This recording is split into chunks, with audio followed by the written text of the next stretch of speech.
ভিডিওতে আমরা 2000 জনকে হাঁটতে সাহায্য করব। তোমরা যে ভিডিওটা দেখতে চলেছো সেটা অন্য সব ভিডিওর থেকে আলাদা। হাঁটা এমন একটা জিনিস যাকে আমরা প্রতিদিন খুব সহজভাবে নিই, কিন্তু সারা বিশ্বের লক্ষ লক্ষ বিকলাঙ্গ এই সুযোগটা প্রতিদিন পায় না। কিন্তু এই ভিডিওতে 2000 জনের জীবন পরিবর্তন হতে চলেছে। 2020 সালে একটা দুর্ঘটনা ঘটেছিল, তাতে আমার দুটো গোড়ালি ভেঙে যায়। যখন ও প্রথম অসুস্থ হয়, ও যে বাঁচবে সেটা আমরা ভাবতেই পারিনি। আমি 17 বছর বয়সে একটা কার অ্যাক্সিডেন্ট করেছিলাম, তাতে আমার পা হারাই। আর আমরা এটা শুরু করলাম স্টেফিনিকে সাহায্য করে। হ্যালো, কেমন আছো তুমি? আমি বেশ ভালো আছি। আপনার সাথে দেখা করে খুব ভালো লাগলো। আমার খুব নার্ভাস লাগছে। কতদিন হয়ে গেল তুমি নিজে নিজে হাঁটতে পারোনি? আমি নিজের চেষ্টায় হাঁটতে পারি না সেই 2009 সাল থেকে। তার মানে প্রায় 15 বছর হয়ে গেল তুমি নিজে নিজে হাঁটতে পারোনি। হ্যাঁ। ওয়াও, ঠিক আছে, দেখি আমরা কিছু পরিবর্তন আনতে পারি কিনা। এই দেখো, এটা হলো তোমার নতুন পা। এই নাও, ধরো। Thank you. এটা তোমার কেমন লাগলো? আমার খুব পছন্দ তুমি হয়েছে। এটা ট্রাই করে দেখো। হ্যাঁ, একদম। ঠিক আছে, এই তো প্রায় হয়ে এসেছে। ওকে, কেমন লাগছে তোমার? এটা দারুণ। ঠিক আছে, এবার তুমি উঠে দাঁড়াও। ওয়াও, 15 বছরের মধ্যে প্রথমবারের জন্য স্টেফিনি নিজে নিজে হাঁটতে ও, পারলো। এটা অসাধারণ। এই যে আমার বাবা।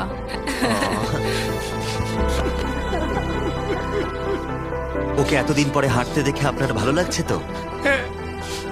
খুব ভালো লাগছে। আমি খুব খুশি যে ও যেটা করতে চায় ও সেটাই করতে পারবে। ওকে আর বন্দি হয়ে থাকতে হবে না। তোমরা সোজাসুজি এখন একে অপরকে দেখতে পারবে। আমরা নাচতে পারি। আর ওরা ঠিক এটাই করলো। স্টেফিনি এবং তার পরিবারকে সাহায্য করতে পেরে খুবই ভালো লাগছে। তাই আমরা একই জিনিস কলিনের সাথেও করলাম। তাহলে প্রায় 7 মাস হয়ে গেল তুমি হাঁটতে পারছো না। আমি তৈরি। তাহলে দেখা যাক। আমাকে জীবন আর একটা দারুণ সুযোগ দিল। তারপরে আমরা সাহায্য করলাম ডেভিড, অ্যাড্রিয়ান, লিন্ডা আর খারিদকে। কিন্তু সত্যি কথা বলতে আমরা এগুলো করতেই পারতাম না কিছু অসাধারণ মানুষের সাহায্য ছাড়া। আমরা মানুষের অঙ্গ রিপ্লেস করি। কেউ যদি এরকম প্রস্থেটিক লেগ নিতে চায় তাহলে কিরকম খরচা পড়তে পারে? জায়গার উপর ডিপেন্ড করছে, 5,000 থেকে 50,000। শুনতে অবাক লাগলেও এই ভিডিওতে বেশিরভাগ মানুষই ইন্স্যুরেন্স অ্যাফোর্ড করতে পারে না বা তাদের আর্থিক ক্ষমতাও সেভাবে নেই। তার মানে আমরা যদি এগিয়ে না আসতাম তাহলে ওরা কোনোদিনই হাঁটতে পারতো না। আর ইন্স্যুরেন্স কভার করতে না পারলে কি হবে? তুমি আরো ফান্ড রেজ করো আর প্রার্থনা করো যে তোমার মতোই যেন কেউ আসে। এটা আমার কিনতে 10 বছর সময় লাগবে। দাঁড়াও, এটা নিজের টাকায় কিনতে তোমার 10 বছর সময় লাগবে? হ্যাঁ।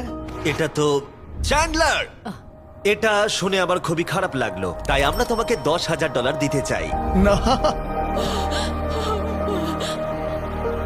এটা আমার জীবনের সেরা মুহূর্ত, আমি কোনো দিন ভুলবো না। আমরা পাশে আছি।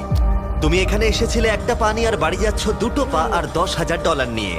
আমার জীবনের সেরা দিন। ও ভাই, এটা তো দারুণ লাগছে। এটা একদম আসলের মতো লাগছে, যেন ও। শরীরের অংশ। তুমি আবার হাঁটতে পারবে, এর জন্য কোনো টাকা খরচও হলো না। এটা আমার জীবন চেঞ্জ করে দিল। তোমার কাছে আমি ঋণী হয়ে থাকবো। আর এটা করতে গিয়ে আমরা শিখলাম যে হাঁটার ক্ষমতা হারিয়ে ফেলার অর্থ হলো জীবনের সবচেয়ে মৌলিক কাজগুলো করার ক্ষমতা হারিয়ে ফেলা। আর এটা গ্রেগ খুব ভালো করেই জানে। এখন আমার কাছে কোনো কাজ করা খুবই কঠিন। আগে আমি আমার পরিবারের সাথে সারাদিন টেনিস খেলতাম, এখন আমি একটু দাঁড়িয়ে রান্না করতে পারলে খুব খুশি হব। ঠিক আছে, দেখা যাক তোমার নতুন পা কেমন ফিট হয়। ঠিক আছে, ও এবারে উঠে দাঁড়াচ্ছে। আমি উঠে ওনাকে দাঁড়িয়ে দেখো। খুবই ভালো লাগছে। দারুণ। দারুণ। ওহো, তোমার কেমন লাগছে? সত্যি কথা বলতে তুমি আমার হাসি ফিরিয়ে এনেছো। একজন বিকলাঙ্গ মানুষের পক্ষে দৈনন্দিন কাজকর্ম করা পাহাড় প্রমাণ কঠিন হয়ে দাঁড়ায়। কিন্তু ট্রাভিসের জীবনে একটা স্পেশাল অকেশন আসছে যেখানে ওর বসে থাকলে কোনো মতেই চলবে না। আমার মেয়ে 3-4 বছর বয়স থেকেই তার বিয়ের পরিকল্পনা করে রেখেছে। আমি সব সময় এটাই স্বপ্ন দেখতাম, আমার বাবা আমার সাথে আইলে হাঁটবে। কিছু না মনে করলে তোমার সম্পর্কে কিছু বলবে? হ্যাঁ, আমি বোর হলে সপ্তাহে 6 থেকে 7 দিন দৌড়াতাম। আর আমার অ্যাক্সিডেন্ট হয় 17 বছর বয়সে। আর আমার অস্টিওমাইলাইটিস হয় এবং আমার দুটো পা হারায়। কতদিন হয়ে গেল তুমি নর্মাল ভাবে হাঁটতে পারোনি? আমি এখন ভুলেই গেছি নর্মাল হাঁটা কাকে বলে। তোমরা কি ওকে এখন হাঁটতে দেখার জন্য এক্সাইটেড? সেটাই খুবই স্বাভাবিক। excited। এটা হলো তোমার ডান পা, ধরো, আর এটা হলো বাঁ পা। এটা দারুণ। তুমি পারবে। প্রথম স্টেপ। এবার তুমি এগো। ওয়াও, এ তো দেখছি যাদের এক পা আছে তাদের থেকেও বেশি ভালো হাঁটছে। তোমার কাছে এটা খুবই সহজ লাগছে। আমি এবার দৌড়তেও পারবো। তোমাদের ওকে হাঁটতে দেখে কেমন লাগছে? দারুণ লাগছে। খুব ভালো লাগছে। না ধরে, দারুণ। না ধরেই হাঁটছে। এবার তাহলে তুমি মেয়ের সঙ্গে আইলে হাঁটতে পারবে? হ্যাঁ, আইলে হাঁটবো, মেয়ের সাথে নাচবো। আমি জানি এই বিয়েটা তোমাদের জন্য খুবই গুরুত্বপূর্ণ, আর সেই জন্য আমি ওর উডবি হাজবেন্ডকে জিজ্ঞাসা করেছিলাম যে বিয়ের জন্য কত খরচ হবে। আর এই হুইল চেয়ারে সেই পরিমাণ অর্থ আছে যা তোমার বিয়ের পুরো খরচ মিটিয়ে দেবে। আর তোমার সাথে তোমার বাবা আইলেও হাঁটবে। Thank you. থ্যাংক ইউ কাকু না বলার জন্য। আমরা আপনার কাছে কৃতজ্ঞ থাকবো। Thank you so much. একটা প্রশ্ন করব, বলছি আমরা কি নিমন্ত্রণ? হ্যাঁ, তোমরা কিন্তু ফেস্টিভ্যাল নিয়ে এসো। বেশ তাই হবে। ও কিন্তু মজা করছিল না। এই ভিডিওর শেষে আমরা সত্যি ট্রাভিসের মেহের বিয়েতে গিয়েছিলাম, আর যখন আমরা এই ভিডিওতে সমস্ত প্রস্থেটিক্স এর খরচ বহন করছিলাম তখন আরো কিছু জানতে পারলাম। যেখানে $5,000 থেকে $50,000 অনেকের কাছেই মূল্য হিসেবে অনেকটাই বেশি, তখন কিছু দেশের মানুষের কাছে এর বোঝা আরো বেশি। সেই জন্য আমরা চলে এলাম গুয়াতামালাতে ডেভিডের সাথে দেখা করতে, যে শুরু করেছে রেঞ্জ অফ মোশন প্রজেক্ট, পিছিয়ে পড়া মানুষদের জন্য প্রস্থেটিক্স এর ব্যবস্থা করতে। এখানে যে প্রস্তরিক গুলো সাপ্লাই হয় সেগুলো আগেকার টেকনোলজি, এখনকার টেকনোলজি নয়। কিন্তু এগুলো এত দামি কেন হয়? এখনকার টেকনোলজি গুলোর দামই অত্যাধিক বেশি। আর ডেভিড একটা সহজ উপায় বের করেছে যাতে কোয়ালিটি এক রেখেও এগুলোর দাম অনেকটাই কমানো যায়। এখানে যা কিছুই দেখতে পাচ্ছ তার সবটাই রিসাইকেল প্রসেসের মাধ্যমে করা হয়েছে। তার মানে এই রুমে যা যা রাখা আছে সেগুলো অন্য প্রস্থেটিক থেকে রিসাইকেল করা। আর বেশিরভাগটাই কিন্তু ফাংশন। তোমাদের কাছে প্রস্থেটিক থাকলে আর ডোনেট করতে চাইলে একে ডোনেট করো অন্যদের সাহায্য করার জন্য এই ওয়েবসাইটে গিয়ে। সেই জন্য এটাকে কম দামে বানাতে পারছে গোটা পৃথিবী জুড়ে, যাতে গরিব মানুষদের সাহায্য হয়। আর সেই জন্য আমরা গুয়েতামালাতে আরো অনেক বেশি মানুষের জীবন পরিবর্তন করতে সাহায্য করতে পারবো। মোটরসাইকেল রাইডিং এর মতো অ্যাডভেঞ্চারাস জিনিস থেকে শুরু করে তুমি তো খুব সহজেই করে ফেললে ফুটবল খেলা, এমনকি জীবনের ছোট আনন্দগুলো ভাগ করে নেওয়া। তোমাদের দুজনকে মিষ্টি লাগছে? আমি সবার প্রথমে আমার পরিবারের সাথে হাঁটতে চাই। তোমরা আমার জীবন সম্পূর্ণ পরিবর্তন করে তুমি দিয়েছো। মায়ের থেকে লম্বা হয়ে গেছো। নিজের পরিবারকে হাত করা। তোমরা সবাই কেমন আছো? সবাই একসাথে প্রথম স্টেপ ফেলো। এমনকি বাচ্চাদের স্বনির্ভর হতে দেখা। জীবনের যে কোনো পর্যায়ে একটা অঙ্গ অনেক কিছু বদলে দিতে পারে। আর এইভাবেই দিনের শেষে আমরা অনেককেই সাহায্য করলাম, কিন্তু আমাদের অভিযান সবে শুরু হয়েছিল। তুমি বলতে চাইছো অনেক মানুষই এই সুযোগটুকু নিয়েও পায় না? আসলে এটা একটা খুবই রুক্ষ পার্বত্য জায়গা। এখানে প্রচুর নদী আছে, চারিদিকটা জঙ্গলে ঘেরা, তাই চলাফেরা করার জন্য এই জায়গাটা খুবই কঠিন, যেটা রুগীদের পরোক্ষভাবে বাড়িতে বন্দি করে রাখে। এই জন্য ডেভিড মাঝে মাঝেই তার ক্লিনিক থেকে বেরিয়ে পড়ে আর পেশেন্টদের তাদের বাড়িতে গিয়ে দেখা করে, যেখানে বেশ কিছু প্রতিকূলতাও আছে। তোমার ট্রাক কোথায়? আমি তো ভাবলাম তোমাদের গাড়ি করে যাব। না না, আমাদের কোনো গাড়ি নেই। তাহলে ওই প্রত্যন্ত জায়গাগুলোতে যাওয়ার জন্য তোমার কাছে কোনো গাড়ি নেই? না। রম্পের বেশিরভাগ টাকাই তাদের স্টাফ এবং প্রস্থেটিক তৈরি করতে চলে যায়, তাই পেশেন্টের কাছে পৌঁছানোর জন্য গাড়ি কেনার টাকা তাদের কাছে থাকে না। কিন্তু এটা এখনো অবধি, আমি মিথ্যে বলছি না, এটা তোমার গাড়ি। যদি না হয় তাহলে সাইডে রম্প লেখা আছে কেন?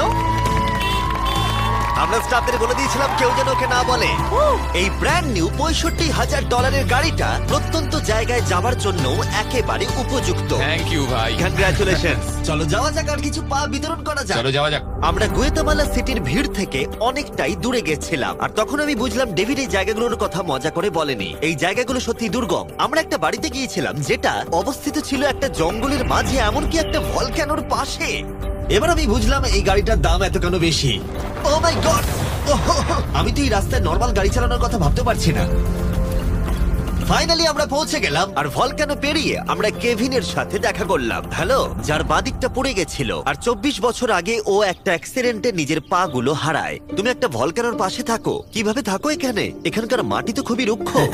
হ্যাঁ, এটা ঠিক বলেছো। এটা ওর জন্য খুবই কঠিন। একজনকে সবসময় দরকার যে ওর হুইল চেয়ারটা ঠেলে নিয়ে আর যাবে। এই হলো তোমার পা।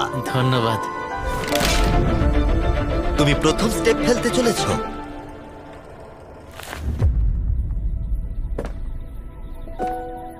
ঠিক আছে, আমরা এখন ভলকানোর আমরা পাশ ওদিকে দিয়ে যাবো। হাঁটছি। নিজের মায়ের কাছে যাও। এসো এসো। I love you. খুব ভালো থেকো। আমাদের মতো অনেকেই খুব কষ্টে রয়েছে, আর আমি ঈশ্বরকে ধন্যবাদ জানাতে চাই আমাকে এই সুযোগটা দেওয়ার জন্য। তার মানে কেভিন হলো 71তম মানুষ যাকে আমরা হাঁটতে সাহায্য করলাম। তারপর ডেভিড আর আমি ঠিক করলাম ইকুয়েডরে গিয়ে আমরা আরো বেশি মানুষকে সাহায্য করব, যেমন কেলি, যে 6 দিন বাসে জার্নি করেছে এখানে আসার জন্য, এটা না জেনেই যে ও এখানে প্রস্থেটিক পাবে কিনা। এটা খুব ভয়ের ছিল, কারণ আমি কখনো দেশ ছেড়ে বাইরে যাইনি, কিন্তু আমি এখন রিস্ক নিয়ে চলেই এলাম এখানে। এই জন্যই আমরা এখন এই ভিডিওটা করছি। ঠিক আছে, 2 বছর হয়ে গেল তুমি হেঁটেছিলে, একটা দারুণ মুহূর্ত। তুমি প্রথম স্টেপ ফেলো। আমি খুব খুশি। কেলি আবার হাঁটতে পেরে এতটাই খুশি ছিল যে ও আমাকে এটা বলল। আমি কি নাচতে পারি? একটু নাচবে নাকি? হ্যাঁ, নাচতে চাই। তুমি কি আমার সঙ্গে নাচবে? তুমি আমাকে নাচতে বলছো? ও মাই গড, আমি ঠিকমতো পারি না। তোমরা হয়তো বিশ্বাস করবে না, ও 2 বছরের প্রথম হাঁটলো আর এখনো নাচ করছে। কি? এটা পুরো আসল পায়ের মতো। আর যদিও আমি একেবারেই নাচতে পারলাম না, কিন্তু এই পরিবারটাকে অতীতের কথা ভুলে গিয়ে এতটা খুশি হতে দেখে আমার ভীষণ ভালো লাগলো। অনেক অনেক ধন্যবাদ। আর ওদিকে এডুয়ার্ডো নিজের নতুন পা পেয়ে একটা দারুণ রিয়াকশন দিল। ও এটা কিস করলো, মন ছুঁয়ে গেল। ও কয়েক মাস হাঁটতে পারেনি, যেটা খুবই বাজে ব্যাপার, কারণ ওর বয়স মাত্র 5 বছর। একটা দারুণ মুহূর্ত। তুমি হাঁটার জন্য তৈরি তো? ওর মা বলছিল ওর একটা পা না থাকার জন্য ওকে টেনে টেনে আনতে হতো, আর ওর খুব খারাপ লাগতো একটা পা না থাকার জন্য। আর এখন ওকে এভাবে হাঁটতে দেখে দারুণ লাগছে। এই নাও ধরো, তুমি এটা পরে দেখো। মেয়েকে হাঁটতে দেখে কেমন লাগছে? খুব ভালো, সত্যি খুব ভালো লাগছে। একবার দেখো, এ 1 বছর ধরে হাঁটেনি। এটা সত্যি আমার ফেভারিট ভিডিও। এটা দারুণ। হ্যালো, কেমন আছো? বিশ্বাসই হচ্ছে না। হ্যালো, কেমন আছো? হ্যাঁ খুব ভালো আছি। এদের সাথে দেখা করে তোমার ভালো লাগলো, কিন্তু যে জন্য আমরা এখানে এসেছি সেটা হলো তোমার নতুন প্রস্থেটিক পা। এটা তোমার আর অ্যাবসলিউটলি ফ্রি। অনেক অনেক ধন্যবাদ, আমি কৃতজ্ঞ তোমাদের কাছে। চলো চলো। কেমন লাগছে তোমার আবার হাঁটতে পেরে? আমার খুব ভালো লাগছে। আর ইকুয়েডরে এইভাবে 50 জন বিকলাঙ্গকে সাহায্য করার পরে ডেভিড আমাদেরকে তার ফেভারিট রিচুয়ালের কথা বলল। আমরা চাই ওরা জোরে দেখাক ওই পাহাড়টাতে। আর আমরা এখন নতুন প্রস্থেটিক নিয়ে এই পাহাড়ে উঠবো। যদি ওরা এই পাহাড়ে উঠতে পারে তাহলে ওরা দৈনন্দিন জীবনেও সফল হবে। আর সবাই খুবই আগ্রহী ছিল। চলো শুরু করা যাক। ঠিক আছে। ওঠা বেশ কষ্টকর। এই মানুষগুলো এতদিন বাদে হাঁটতে শুরু করেই পাহাড়ে চড়তে পারলো, মানে এটা সত্যি অসাধারণ। তুমি সত্যি এদেরকে একটা চ্যালেঞ্জ দিয়েছো। যদি তুমি একটা উচ্চতায় পৌঁছতে পারো, একটা জায়গায় পৌঁছতে পারো প্রতিবন্ধকতা নিয়ে, তোমার কাছে পৃথিবীর সবকিছুই সম্ভব মনে হবে। সবকিছু মানে সবকিছু। আর আমি এটা দেখলাম, এই বিকলাঙ্গদের মনে এতটা উচ্চাকাঙ্ক্ষা দেখা আমার জীবনে সম্পূর্ণ নতুন একটা অভিজ্ঞতা ছিল। এটাই এই ট্রিপের উদ্দেশ্য, আর এরা কেউই হাল ছাড়ছে না। সত্যি কথা বলতে আমি বুঝতে পারছিলাম না কেন আমরা এই পাহাড়ে উঠছি, কিন্তু এখন আমি বুঝতে পেরেছি যদি তারা এই প্রস্থেটিক নিয়ে পাহাড়ে উঠতে পারে তাহলে তারা দৈনন্দিন জীবনে যে কোনো বাধা পেরোতে পারবে। আমরা টপে পৌঁছে গেছি। খুব ভালো। তোমরা এই পাহাড়ে উঠতে পারলে সব বাধাই বেরোতে পারবে। আমি গর্বিত, সত্যি গর্বিত। আর এখন এদের পুরস্কার একটা অসাধারণ ভিউ। আর এবার আমরা চলে গেলাম কেনিয়াতে, যেখানে অনেক বাচ্চাদের পা তো ছিল, কিন্তু সেটা ব্যবহার করতে অনেক খরচ সাপেক্ষ অপারেশন করতে হতো, আর আমরা সেটা পে করলাম। একবার দেখো একে, সার্জারির আগে এই বাচ্চাগুলো জীবনে কোনোদিনও হাঁটেইনি, আর এখন ওদেরকে দেখো। যখন আমি হাঁটতে চেষ্টা করতাম তখন আমি পারতাম না, তখন আমার খুবই খারাপ লাগতো। বাকি স্টুডেন্টরা আমায় দেখে হাসতো, তাই কখনো কখনো আমি স্কুল যেতাম না।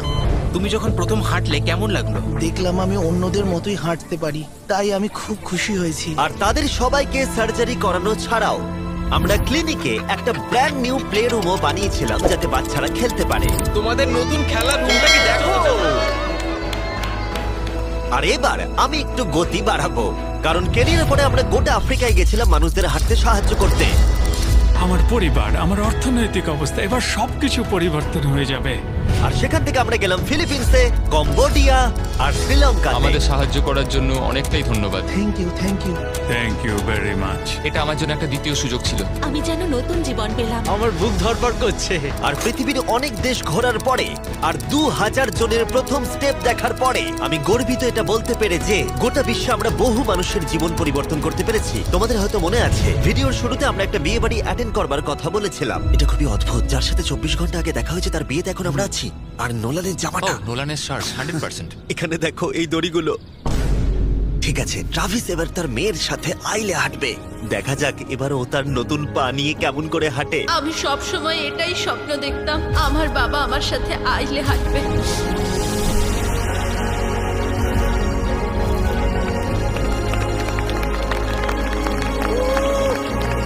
আমার কান্না পেয়ে যাচ্ছে। এটা অসাধারণ। আমি অনেক অনেক অভিনন্দন জানাই মিস্টার এন্ড মিসেস অ্যান্ডারসনকে। ট্রাভিসকে তার মেয়ের সাথে আইলে হাঁটতে দেখে আমার মনে পড়ে গেল এই ভিডিওতে বহু মানুষ তার জীবন পরিবর্তন করে ফেলেছে। আমি আমার মেয়ের সঙ্গে আইলে হাঁটলাম, আমার খুব ভালো লেগেছে। অনেক ধন্যবাদ। হ্যালো গাইজ, এই ভিডিওটা একটু অন্যভাবে আমি শেষ করছি। আমি এটা বলবো যে কিছু মানুষের ইন্স্যুরেন্স থাকা সত্ত্বেও তারা অস্বীকার করেছিল, কিছু মানুষের ইন্স্যুরেন্স ছিল কিন্তু অত কভারেজ ছিল না। এটা আমি ঠিক বুঝতে পারছি না। ওদের একমাত্র আশা এখন এই প্রস্থেটিক পা, যাতে ওরা আবার হাঁটতে পারে, যাতে ওরা আবার জবে যেতে পারে। একজন ইউটিউবারকে এগিয়ে এসে সাহায্য করতে হবে, এটা সত্যিই ভাবা যায় না। আমি জানি না এর উত্তর কি, কিন্তু আমি বলবো আশা করি 100 মিলিয়ন লোক এটা দেখে অনুপ্রাণিত হবে। কারণ যখন আমি এই ভিডিওটা করছিলাম তখন অনেক কিছু ঠিক লাগেনি। তাই যাই হোক, দেখার জন্য ধন্যবাদ। মিস্টার বিস্ট যে কাজগুলা করছেন এগুলা সত্যি অনেক ভালো, এগুলো অনেক মানবীয় কাজ। সকল মানবীয় কাজে আমাদের সকলেরই এগিয়ে আসা উচিত।